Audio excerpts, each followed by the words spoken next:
Hello everyone, we're going to start cooking now. I'm just going to turn on a pot of water that I've already set. Yeah. Next, I'm going to turn this down so people can see what I'm doing.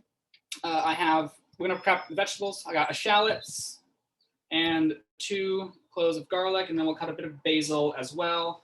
We're just doing this while the water heats up to boiling.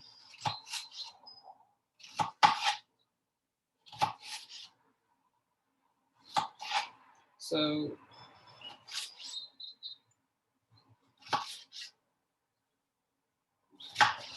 one thing that's really good when you're cutting is to cut lines down the onion. That way you can then cut horizontally with it and make small pieces very easily.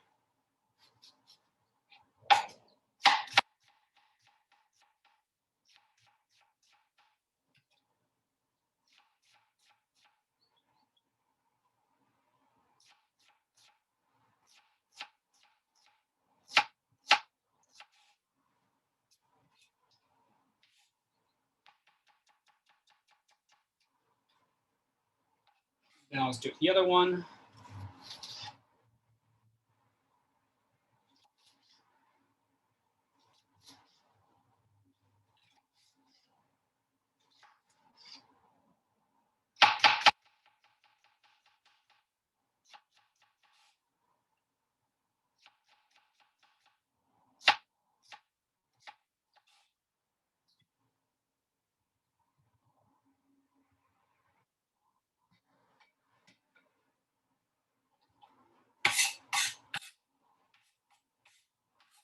Hello, Annie. Nice to see you here. Nice to see someone else joining.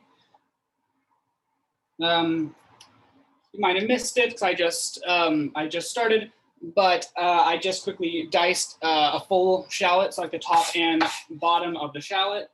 I set a pot of water with it's about just over halfway filled to boil.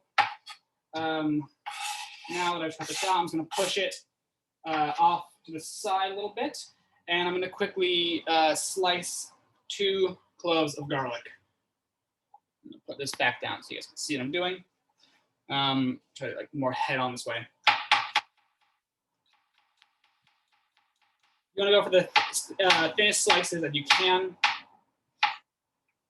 So use a sharp knife, preferably.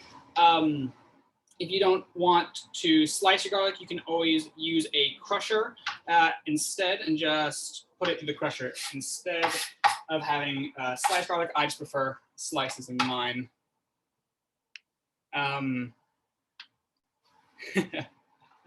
Thank you very much.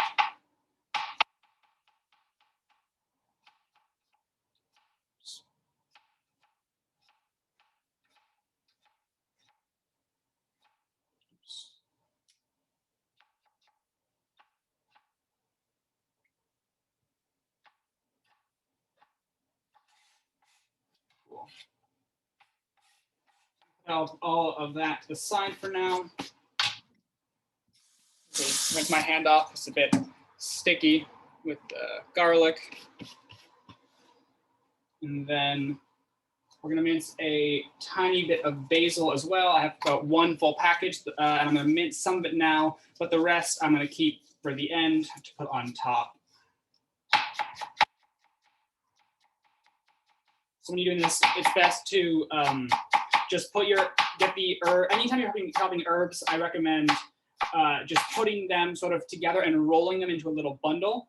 That way you can get these nice thin slices. I want it a little bit finer, so I'm going to chop it just a little bit finer by running my knife sort of like a seesaw over it. And that's sort of all the prep we have to do. And so for now, I'm just waiting for the pasta to boil before we do anything else. When the water of the pasta boils, that's when you turn on a second pan. At least I use a pan. You can use a pot if you want. And that's where we will be putting or making our sauce. And so the minute that the pasta water boils, I'll turn the other pan on to about medium high. and let that heat up. When it gets to temperature, I'll throw in a tablespoon or two of oil and saute our onion and garlic. So yeah, and then once we get there, I'll tell you what happens next. For now, though, it's just the waiting game. So, how's everyone doing? I'm not sure if we actually want to talk or just talk in the chat, but at the moment, it is just a partial waiting game for about, let's say, probably 5 to 6 minutes while the water boils. Okay, I'll pause the recording and then we'll come back when it's 5 minutes. Talk, and are you okay with us recording this? Yes. Cool, just want to make sure. Yeah. This is so relaxing to watch. Oh my gosh. And also, you chop really well. Thank you. That's it's I don't know. It's something I've tried to get better at over quarantine. Yeah, I try to get a lot like just quicker and more refined with it. I guess I can talk a little bit about that while we're waiting. So I'll put the basil off to the side. So I'm going to show this down here. So something people don't get right when they're holding a knife is just like the simple gripping of the knife. So this is my knife. It's a sort of standard chef's knife. I believe it's an 8-inch gyuto, so like Japanese style chef's knife. So if I'm holding it sideways, a lot of people have a tendency to hold a knife like this up top, like only on the handle. But when you do that, you have very little control over the blade, and it becomes very front heavy. You have very little control when you're cooking. So instead, you want to get this sort of like grip position where you put your thumb on the back here of the edge of the blade, and then your finger on the edge of the blade like this. That way you have much better grip, and you have much better control when you're either doing a sort of up and down chop, or if you're going like the sort of like seesaw motion I told you earlier when you're mincing like herbs, for example, when doing that. So you have just much more control. Yeah. Anything else? What other cooking tips can you give us? Oh, my very favorite one. My very favorite, because I think everyone should do this, and it just like makes everyone's life easier. Have a bowl next to you. Whenever you're cooking, have a bowl. And like just have a bowl for all your scraps when you're cooking. It's like all the sort of like detritus of what you're chopping.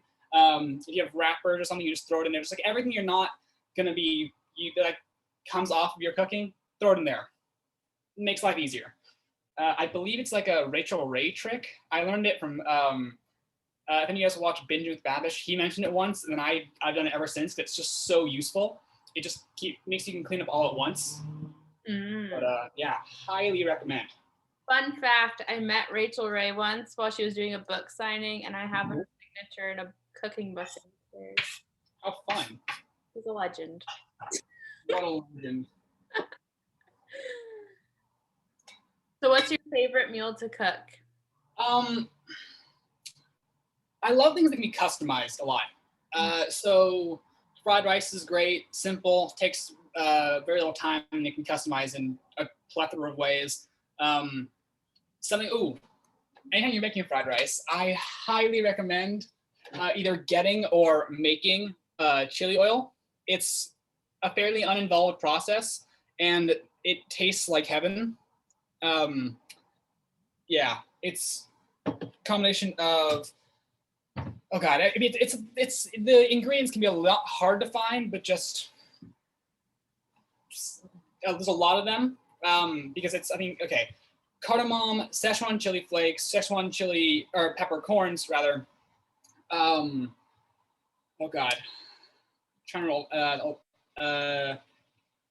Cinnamon, like cinnamon sticks, whole star anise,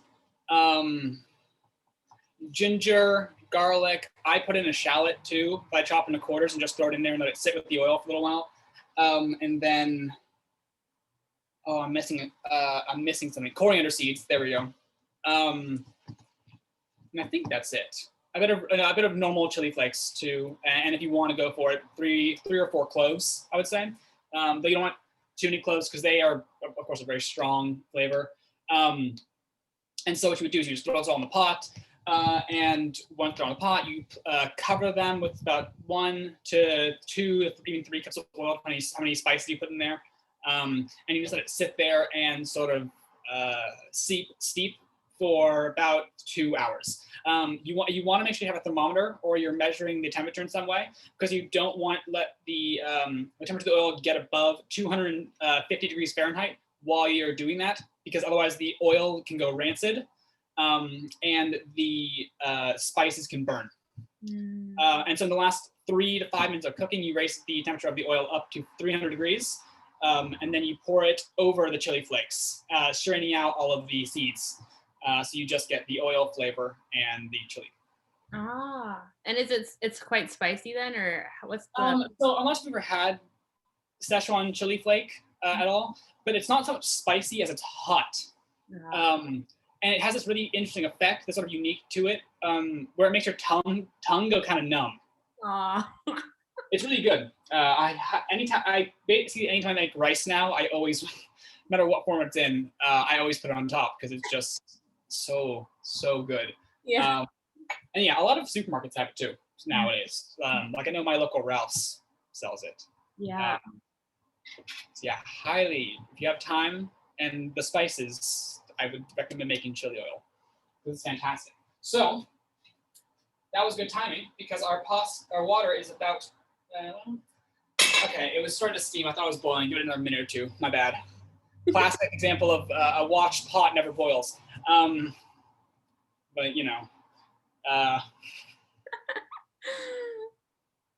hate sayings like that. I hate those sayings which they're kind of just to spite you. Like they're definitely like nice and profound. Like they're meant to make you like think about how like it's nice basically. It's very nice, like all-encompassing saying, just like about being patient. I'm not patient. So don't watch your water while it boils because it won't boil apparently. Case in point. Though this time it's at a rolling boil. Nice. Meaning a lot basically of bubbles. And so now that's on. I'm just going to open up my bag of pasta. You can use whatever you want. I chose shells because they're great at capturing sauce within them. And I'm just going to pour the entire bag of pasta in there, as well as quite a few teaspoons or tablespoons really of salt. Don't worry about it getting on the pasta, because what you want to do is stir it around. And the point of doing that is to make sure that your pasta water stays at a high temperature. So you're gonna bring that back to a simmer and cook it for its specified time. For me, it's 14 to 16 minutes. So in 14 minutes, we'll check. In the meantime, I'm gonna turn the pan on. So I'll turn this down so you can see it.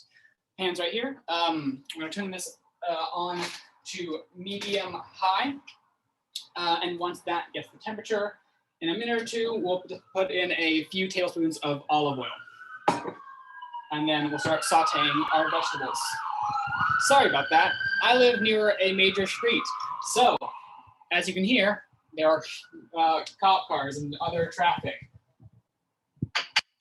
So my bad. Can't really affect traffic, sadly.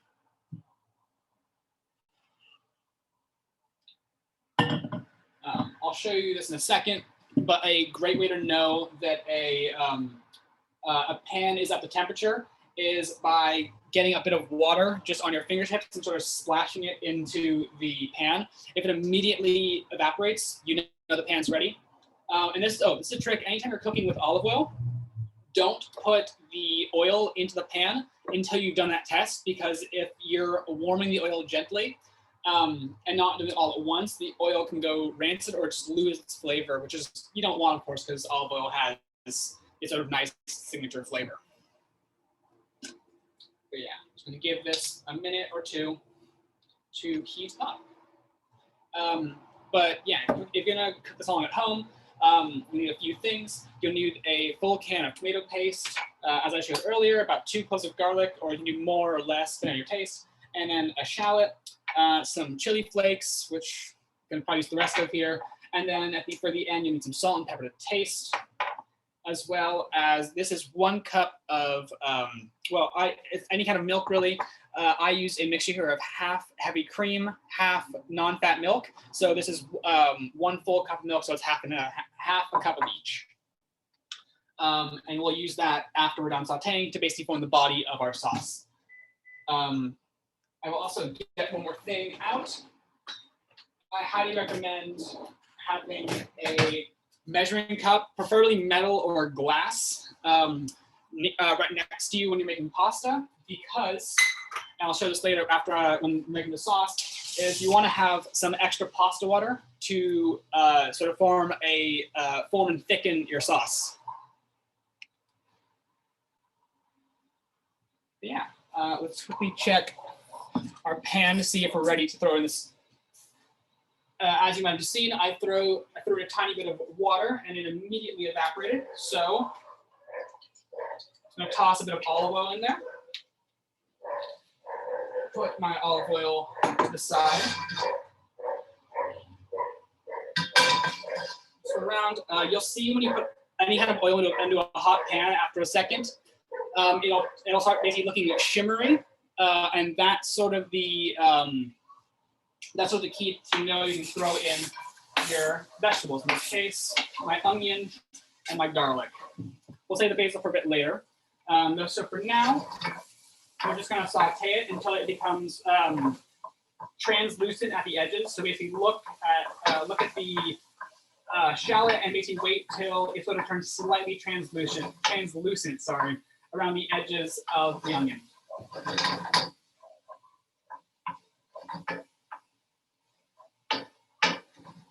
At this point, you can also, I'm going to throw my chili flake in.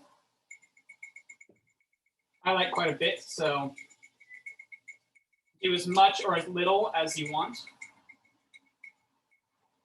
In my case, I'm just using the rest of what I have. There we go. And then I'm also going to throw a tiny bit. Never mind, I'm out. I thought I had some oregano. We're out of oregano. So don't throw oregano in. If you have some, I highly recommend it. But in the meantime, as I am out, that is an impossibility. So now this has been going for about a minute or two. I'm gonna get my tomato paste. I'm gonna put the entire can in. A standard can is about 6 ounces, I think. And so for anyone making this at home, use the full can, or if you need more than 1 can, 6 ounces approximately.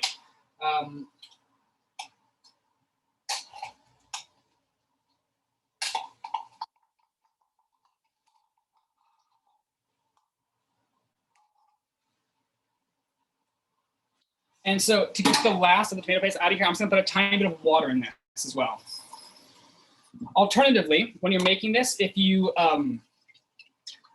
have either vodka or red or white wine, and you are of age, of course, you can throw that in as well, because typically in this sort of pasta, which is like I'm making basically a vodka sauce pasta, that would typically be called for, and this is the stage at which you would add it.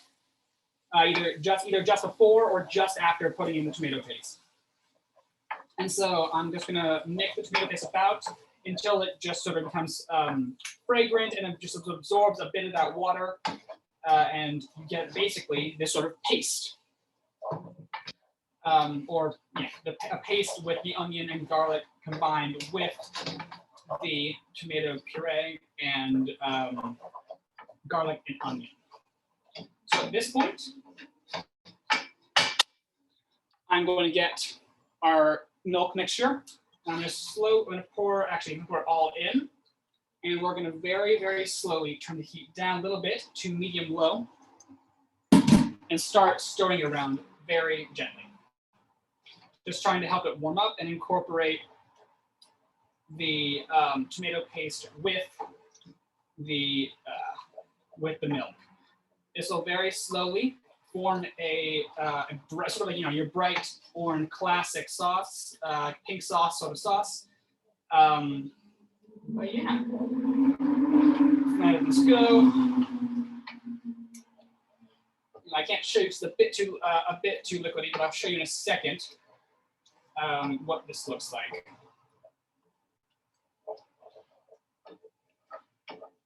And so a technique that you use here is called folding. So it's where you're basically going around the pan and turning the liquids over each other to help them basically evenly coat and mix. So you don't want to be too violent with it, really, and accidentally throw it all over the place. I know in the past I have definitely done that. So yeah, you want to be careful of it. Make sure to scrape all the edges and corners to make sure you're getting all that tomato paste combined with the sauce. And so once it's all combined, I'm going to turn the heat off. And I'm just going to let that sit there and stay warm. And I'm going to throw in the basil that I minced earlier.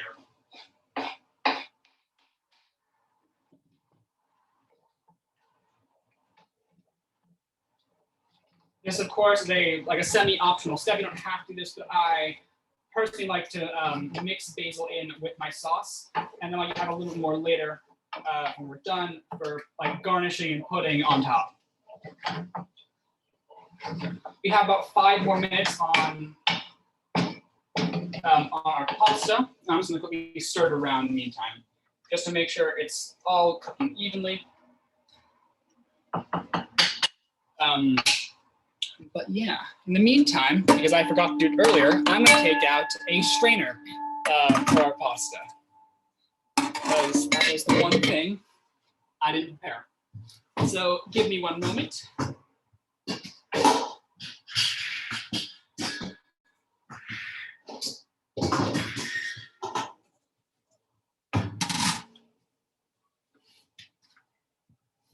So yeah, just place your strainer, of course, over your sink. But close to us getting done with the pasta, I'm going to show you a little trick that I think everyone should know when they're making pasta. I'm going to use the same cup that I put the milk in because it doesn't really matter. So I'm going to put this cup over here, and I'm going to mix the. I'm going to get a cup of water from the pasta that's been cooking and put it and just sort of save it to the side. To make sure I don't get too much pasta in there to do that. Yeah, this water is great for helping to thicken and make sort of cohesive sauces because it has all the starch in it that you, it's from the pasta. I got here about somewhere let's see, I have a number on the side actually. It's about 3/4 cup. You want about 1/4 to 1/2 at least. I'm just taking a bit more just in case. But yeah. So this is a thing that I feel like people often say is sort of differently, but to check if pasta's ready, use a fork, take a piece, try it. Don't just don't just throw it at a wall like some people do. I don't get that. I don't know how that started. I don't know why that makes sense really, because it's kind of unfathomable to me. You do you if you do that, but don't do that. I'll be sad. I'm making real sad. Yeah, don't do that. Come on, be better than the people who throw pasta at a wall. Really. So while our pasta is finishing up, I'm gonna get the last of our basil here, and just quickly mince it. I'm not sure if I saw you do this last time, but I rolled the basil up in sort of a little pouch. That makes sense. And then I'm just going to get my knife and chop it up nice and fine on top because I quite like basil, a lot of basil on my pasta.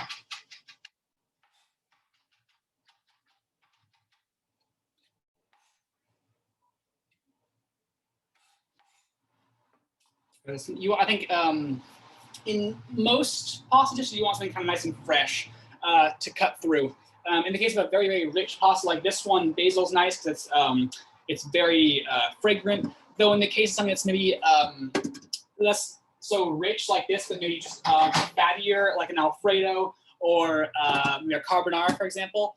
Yeah, if you really have to throw in some lemon, either lemon juice or lemon zest would be great. Or maybe something like scallions or chives, because they just sort of like have a sort of bite, but they're not like too powerful, if that makes sense. Like they don't like overshadow everything else. I'm just gonna quickly taste test a piece of pasta. Let's see how it's doing. It looks almost ready.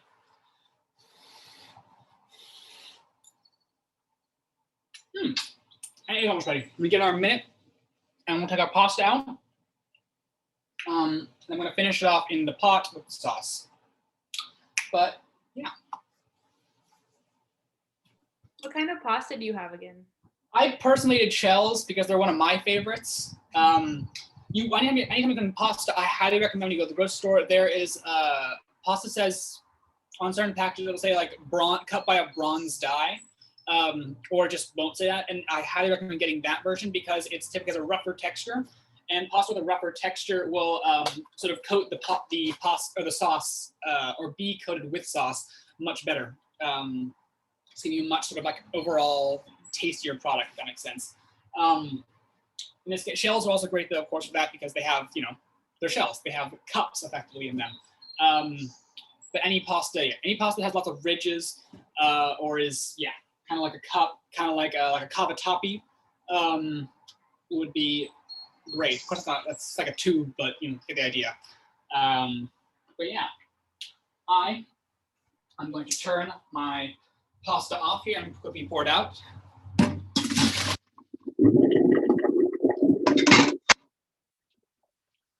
Then we're going to turn this pan back on to as low as it will go.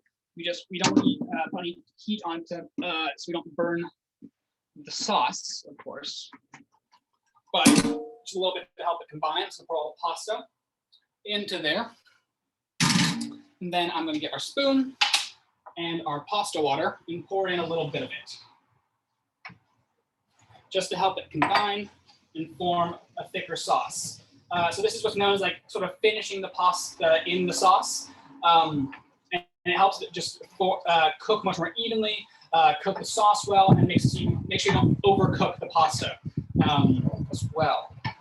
Because oftentimes people boil it for the full time, if that makes sense. Because on the package, oftentimes it says cook 14 to 16 minutes, and I recommend what I just did, which is cooking it rather for only the 14 minutes, and then finishing in a sauce like this, which I'll show you in 1 second, has turned thick and creamy and delicious. I'm gonna add the rest of the pasta water,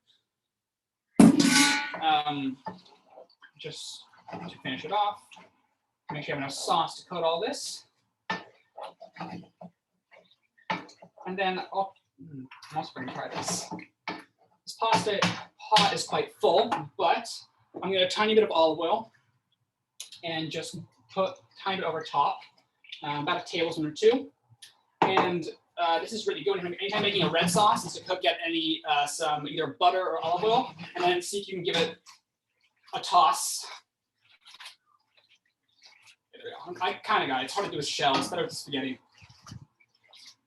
because it helps to aerate it and coat it more evenly with the liquid, whether that be the sauce or the oil.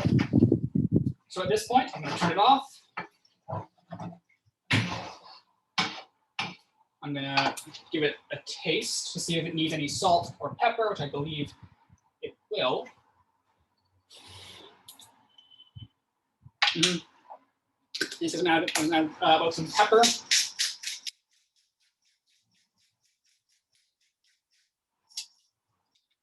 As well as, I use kosher salt personally.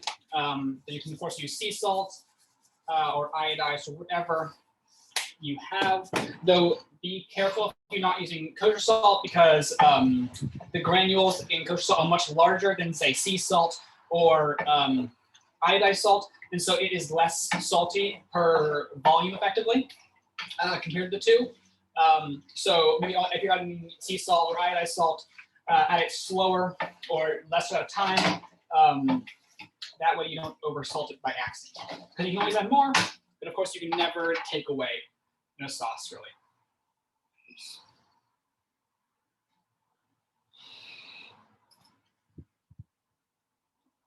By the time we're salt, then I think we're gonna be good to go.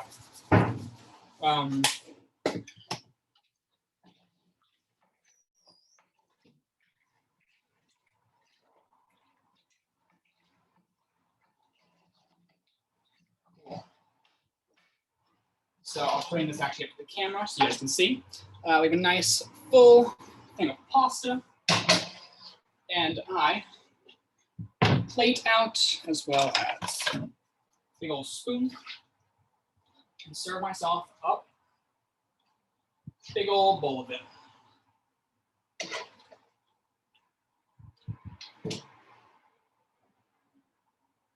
Top it with the basil. Yeah, there you go. Nice pot of, or bowl rather, of sort of just like pink sauce pasta with some nice fresh basil on top. Voila. Yay. Good job, Nick. Do you have a special drink you could pair with this? Water? I got my water bottle right here. I am not of legal age, so, but if you want to make a drink of some sort, go for it. I recommend something fresh and sort of like not fruity, but definitely something that something refreshing, effectively. Something that's definitely on ice. Yeah. It just pairs quite nicely with quite fresh and rich like this. Nice. Great job. You're quite funny, and that was lovely to watch. So thank you. That was funny. Do you have any last words for the viewers? Be awesome. Try it yourself. I don't know. Be cool. I mean, viewers are cool, so keep being cool. Okay.